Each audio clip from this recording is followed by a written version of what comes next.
Guten Abend, liebe Zuschauerinnen und Zuschauer. Ich begrüße euch herzlich zum heutigen Panorama aus Bern. Wir haben folgende 2 Beiträge für eure Sendung. Die Vogelwarte Sempach feiert ihr 100-Jährige. Und wir starten die TÜV-Saison mit dem Biker Kilo. Mit dem Frühling kommen auch die Zugvögel wieder zurück und nisten sich hier ein. Wie dass sie das schaffen, beobachtet seit 100 Jahren die Vogelwarte Sempach. Sie haben Patrick Schmid Auskunft gegeben.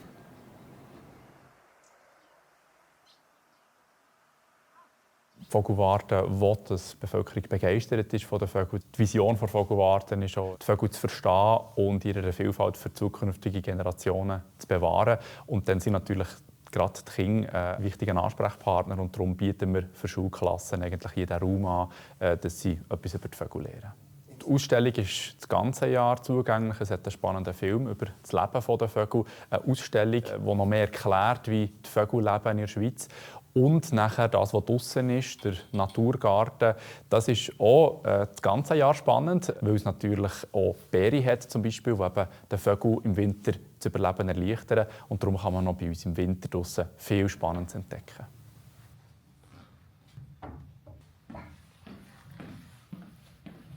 Die Vogelwarte tut sich seit ihrer Gründung vor 100 Jahren mit dem Vogelzug beschäftigen. Und darum ist natürlich der Vogelzug auch ein wichtiger Teil unserer Ausstellung hier im Besuchszentrum.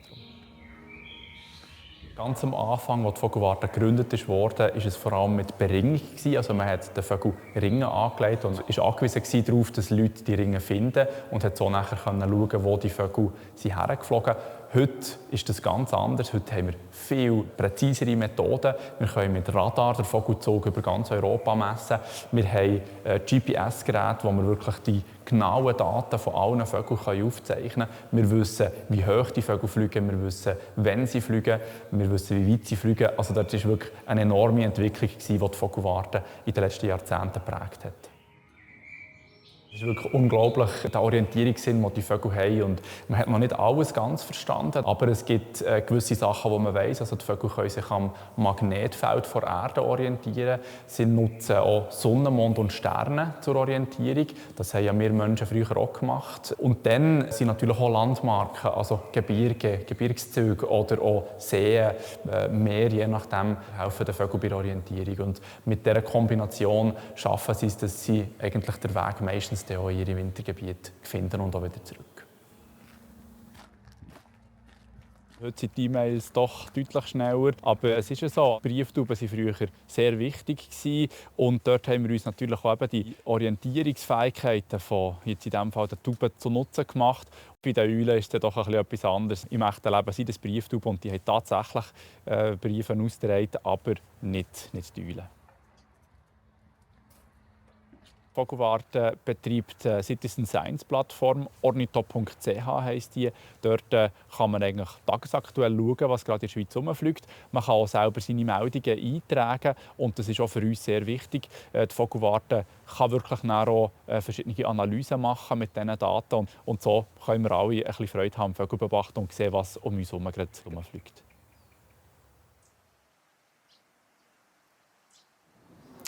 Mehr als 100 Piercing, voll tätowiert und noch gespaltene Zunge. Fast so extravagant wie der Biker Kilo ist sie TÜV Frosti. Warum das für ihn der beste TÜV ist, hat er Manuel Moser erzählt. Für mich ist der Rosti der geilste TÜV, weil es halt einfach individuell auf mich abgestimmt ist. Ich bin nicht 0815 und das muss der TÜV von mir auch nicht sein.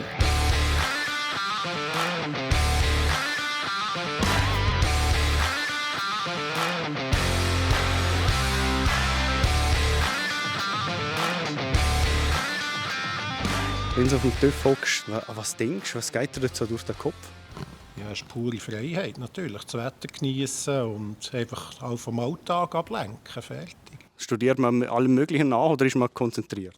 Ja, plätzweit musst du heutzutage schon ein bisschen konzentrierter sein, weil du natürlich mit dem TÜV auf alles andere 3-mal mehr musst schauen als mit dem Auto. Das kommt dazu, oder? Aber wie gesagt, die Aussicht und dementsprechend alles zusammen sollte auch nicht verloren gehen, weil ich muss nicht einfach irgendwie einen TÜV fahren, nur dass ich eine Runde gedreht habe. Du und der Rosti, ihr seid beide nicht 0815. Vielleicht kannst du mir mal sagen, was sind so die schönsten Reaktionen auf euch als Duo und was vielleicht die weniger schönen? Ja gut, die Schöne ist, weil es halt einfach individuell ist. Entweder gefällt es oder gefällt es nicht. Das ist aber im Allgemeinen so, das ist beim Töpfen so, das ist bei mir so. Die unschönen Sachen habe ich eigentlich, muss ich ehrlich gesagt sagen, nicht unbedingt irgendwie zu etwas gehört. Ist der Rosti auch quasi so ein bisschen ein Ausdruck von deiner Persönlichkeit? Wer mich wirklich kennt, ja, definitiv. Also eben, 0815 hat es bei mir wirklich nie gegeben, selbst mit Auto. Ich fahre Auto, das nicht jeder hat hier rum. Und das ist schon, wer mich wirklich kennt, weiss, dass das wirklich zu mir passt. Ich nehme das Vorurteil vor dir. Tätowierte und piercte Leute sind böse Menschen, machen Angst. Was sagst du da dazu? Du musst immer vor dem Angst haben, was du nicht siehst. Also mich siehst, ja, dann musst du nicht Angst haben.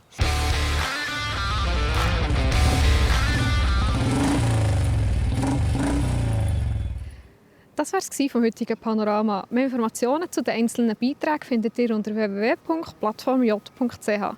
Im Anschluss erzählen euch noch Kollegen von Meteo News, wie es mit dem Wetter weitergeht. Ich danke euch vielmals für zuzuschauen. Ade miteinander. Das Wetter wird euch präsentiert von Made in Bern.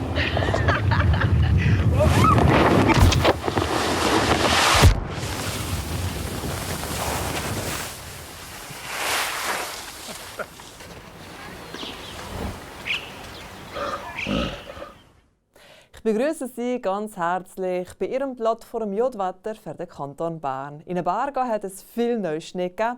Auch in den Tiefenlagen ist es durch die Niederschlagsabkühlung regional weiss geworden, wie zum Beispiel hier in Langnau im Emmental. Der Schnee in den tiefen Lagen hat aber wohl kein langes Leben. Schon morgen befinden wir uns an der Südflanke vom Skandinavien hoch. Es trocknet die Luft von oben her ab. Nur in den tiefen Lagen bleibt ein bisschen Restfeuchtigkeit in Form von Hochnebel.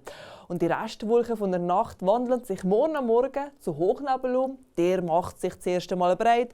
Die Obergrenze liegt bei rund 1500 Meter. Bis zum Mittag zeigt sich in den Tälern immer mehr die Sonne. Im Flachland da brauchen wir ein bisschen mehr Geduld und der Start ist kälter, als dass wir uns die letzten Tage gewohnt waren. In Bern sind es um die 1 Grad. Am Nachmittag lockert der Hochnebel sich weiter auf. Daraus bilden sich flache Quellwolken. Dazwischen hat die Sonne mehr Platz und es werden um die 9 bis 10 Grad. Und im Flachland da geht eine leichte Beise. Es gibt einen richtig tollen Tag in den Bergen mit viel Sonnenschein und, wie gesagt, Neuschnee. Und es wird in allen Höhenlagen milder. Die 0-Grad-Grenze steigt auf 1800 bis 2000 Meter. Und auf den Bergen geht ein leichter Wind in unterschiedliche Richtungen. Jedoch haben wir aktuell eine erhebliche Lawinensituation. Bleiben Sie mir also bitte auf der markierten und präparierten Piste.